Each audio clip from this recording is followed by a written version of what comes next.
News చూస్తున్నాం. AP మంత్రులకు శాఖలను కేటాయించారు. ఎవరెవరికి ఏ శాఖలు కేటాయించారో మనం బ్రేకింగ్ న్యూస్ లో చూడొచ్చు. అచ్చెన్నాయుడుకి అలాగే సుజయ కృష్ణరంగారావుకి అందరికీ శాఖలను కేటాయించారు. అనుకున్నట్టుగానే పంచాయతీరాజ్ శాఖను నారా లోకేష్ కి కేటాయించారు. ఇక నిమ్మకాయల చినరాజప్పకు హోంశాఖను కేటాయించారు. యనమలకు ఆర్థిక వాణిజ్య పనుల శాఖను కేటాయించారు. కళా వెంకట్రావుకు విద్యుత్ శాఖను కేటాయించారు ఏపీ సీఎం చంద్రబాబు.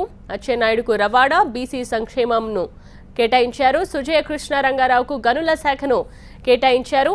అయ్యన్న పాత్రుడుకు రోడ్లు భవనాల శాఖను కేటాయించారు. అలాగే గంటా శ్రీనివాస్కు విద్యాశాఖ ఉంది.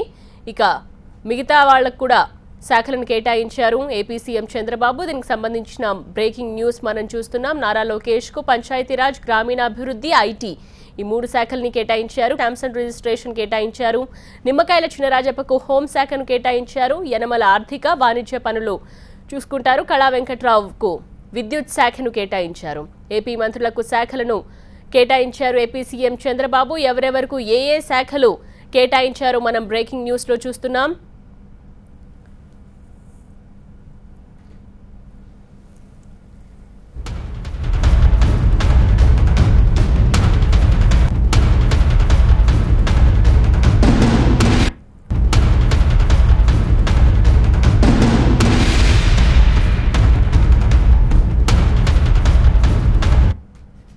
అనుకున్నట్టుగానే నారా లోకేష్ కు పంచాయతీరాజ్, ఐటీ శాఖలను కేటాయించారు. దీంతో పాటు గ్రామీణాభివృద్ధిని కూడా కేటాయించారు. ఏపీ మంత్రులకు శాఖల కేటాయింపు పూర్తయింది. ఒక్కొక్కరికి ఒక్కొక్క శాఖను కేటాయించారు ఏపీ సీఎం చంద్రబాబు. దీనికి సంబంధించిన అప్డేట్స్ తెలుసుకుందాం. మా ప్రతినిధి కిరణ్ ఉన్నారు అందించడానికి. కిరణ్, అనుకున్న విధంగానే ఏదైతే నారా లోకేష్ కు పంచాయతీరాజ్ తో పాటు rural development, information technology and communications కూడా ఇవ్వడం జరిగింది. ఇక కళా వెంకట్రావు కూడా మొదటి నుంచి కూడా మంచి ప్రాధాన్యం ఉన్న శాఖ వస్తుందన్న నేపథ్యంలో ఎనర్జీకి సంబంధించిన శాఖను కళా వెంకట్రావుకి అప్పగించారు. ఇంకా నిమ్మకాయల చంద్రరాజప్ప, కేఈ కృష్ణమూర్తి, గంటా శ్రీనివాసరావు దాంట్లో ఎటువంటి మార్పులు చేయలేదు. వాళ్ళు ఇంతకు ముందు ఏదైతే శాఖలు చూసారో ఆ శాఖలకే వాళ్ళని పరిమితం చేశారు. ఇంకా అచ్చెన్నాయుడు గతంలో ఏదైతే కార్మిక శాఖ చూశారు, యూత్ అండ్ వెల్ఫేర్ చూశారు, ఇప్పుడు ట్రాన్స్పోర్ట్, బీసీ వెల్ఫేర్ ఎంపవర్మెంట్ అతనికి అందించారు. అలాగే హ్యాండ్లూమ్ అండ్ టెక్స్టైల్స్ కూడా అచ్చెన్నాయుడికి అప్పగించారు. అయితే వైసీపీ నుంచి టీడీపీకి మారిన MLA Sujaya Krishnarangarao mines and జియాలజీకి సంబంధించిన మంత్రిత్వ శాఖను సుజయ కృష్ణారావుకి అప్పగించారు. Ayyanna Patrudu roads and buildings కి అయ్యన్న పాత్రుడికి అప్పగించారు. అదే కొత్తపల్లి శామ్యూల్ జవహర్ ఏదైతే కొవ్వూరు ఎమ్మెల్యే ఉన్నారో అతనికి కొల్లు రవీంద్ర గతంలో చేసిన ఎక్సైజ్ శాఖను ఇప్పుడు జవహర్ కి అందించడం జరిగింది. పెద్దాన సత్యనారాయణకేమో ప్రత్యేకంగా labour employment, training and factories కి సంబంధించిన శాఖలు ఆయనకి ఇచ్చారు.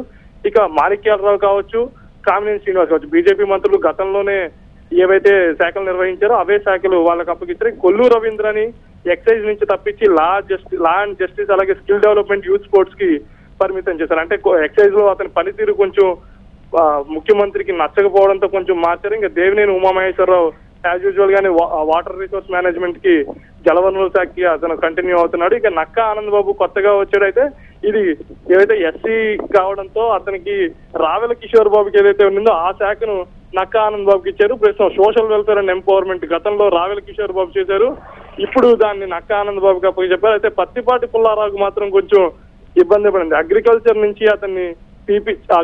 నుంచి పక్కకి తప్పించారు. ఇప్పటి వరకు వ్యవసాయ శాఖ మంత్రిగా ఉన్న పత్తిపాటి ఇవాళ నుంచి consumer affairs, food and civil supplies కి సంబంధించిన మంత్రిత్వ శాఖలో కొనసాగబోతున్నారు. నిన్నటి వరకు ట్రాన్స్పోర్ట్, రోడ్స్ అండ్ బిల్డింగ్ కి చేసిన సిద్ధారాఘవరావు ఈ రోజు నుంచి ఫారెస్ట్ అండ్ ఎన్విరాన్మెంట్ ఏదైతే బొద్దల గోపాలకృష్ణారెడ్డి చేశారో దానికి బదిలీ చేయడం జరిగింది. ఇంకా Narayana municipal administration and urban development ఇంతకు ముందు అదే చూశారు, ప్రస్తుతం కూడా అదే చూస్తున్నాడు.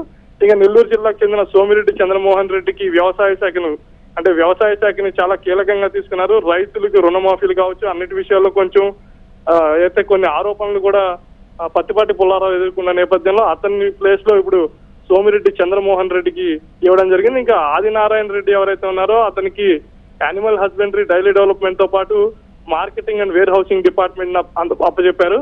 అయితే Bhuma Akhilapriya first time MLA, ఇప్పుడు మంత్రి పదవి రావడంతో ఆమె కొంచెం ఈజీగా ఉండే విధంగా టూరిజం అలాగే తెలుగు లాంగ్వేజ్ అండ్ కల్చర్ కి సంబంధించిన మంత్రిత్వ శాఖను అప్పచెప్పారు.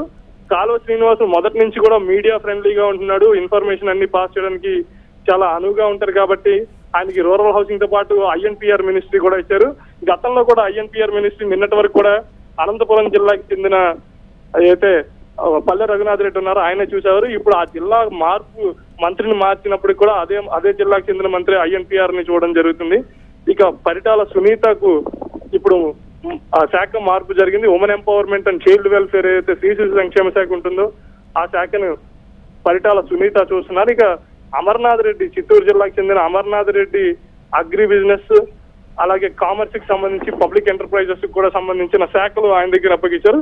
ఇంకా మిగిలిన ఏదైతే జిఏడి కావచ్చు, ఇన్వెస్ట్మెంట్ కావచ్చు, ఇన్ఫ్రాస్ట్రక్చర్ కావచ్చు, మైనారిటీ వెల్ఫేర్ అండ్ ఎంపవర్మెంట్ కావచ్చు, ఇవన్నీ కూడా సినిమాటోగ్రఫీతో పాటు కలిపి మొత్తం అన్ని ముఖ్యమంత్రి వద్దే ఉంటాయి. ముఖ్యమంత్రి స్వయంగా ఆ శాఖలకు సంబంధించినవన్నీ పరిశీలిస్తుంటారు.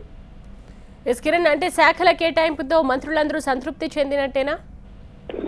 అంటే ఇప్పుడు ఎంతవరకు మంత్రులు సంతృప్తి చెందారనేది తెలియాలి. ఎందుకంటే కొంతమందికి ప్రమోషన్లు వచ్చినప్పటికీ వాళ్ళు సంతోషంగా ఎట్టి పరిస్థితుల్లో హ్యాపీగానే ఉంటారు. కానీ ఎవరైతే కొంతమందికి ప్రాధాన్యం తగ్గింది, గతంలో మంచి శాఖలు చేసిన వాళ్ళకి ఇప్పుడు కొంచెం తక్కువ శాఖలు, అంటే తక్కువ ప్రాధాన్యత ఉన్న శాఖలు అప్పచెప్పారు. అయితే దానికి వరకు ఇప్పటికే అసంతృప్తి శాఖలు పార్టీలో నడుస్తుంది మంత్రి పదవి రాని వాళ్ళకి. దానికి తోడు ఇది అవ్వదు అని చెప్పి అధిష్టానం అయితే ఆశిస్తుంది. మంత్రి పదవి కొంతమంది అయితే అసలు మంత్రి పదవి కూడా ఉన్న మంత్రి పదవి ఊడిపోతుంది అనుకున్న వాళ్ళకి శాఖల మార్పుతో సరిపెట్టారు. అయితే ఒక రకంగా వాళ్ళ అసంతృప్తి వచ్చే ఛాన్స్ అయితే లేదు. కానీ ఫ్యూచర్ లో ఎలా ఉంటుందనేది వేచి చూడాల్సిందే.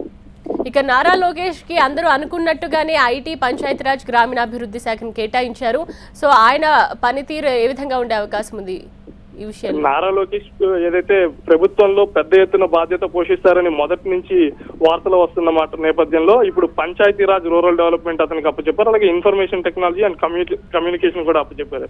అయితే నారా లోకేష్ ఇప్పటికే చదువుకుందంతా కూడా అబ్రాడ్ లో కాబట్టి ఇన్ఫర్మేషన్ టెక్నాలజీకి సంబంధించిన అప్డేట్స్ అన్ని కూడా ఆయన దగ్గర ఎప్పటికప్పుడు ఉంటాయి కాబట్టి ఆయన దాని మీద ఖచ్చితంగా మెరుగైన సేవ చేసే అవకాశం కనిపిస్తుంది. ఇంకా పంచాయతీరాజ్, రూరల్ డెవలప్మెంట్ కి సంబంధించి ఖచ్చితంగా నా వంతు నేను కృషి చేస్తానని చెప్పి మొదటి నుంచి కూడా చెప్తున్నాడు. ఖచ్చితంగా ఏదైతే తన మీద ఉన్న బాధ్యతలు నెరవేరుస్తానని చెప్తున్నారు. Thank you Kiran. అది ఏపీ మంత్రులకు శాఖల కేటాయింపు పూర్తయింది. ఎవరెవరికి ఏ శాఖను కేటాయించారో మనం చూడొచ్చు బ్రేకింగ్ న్యూస్ లో.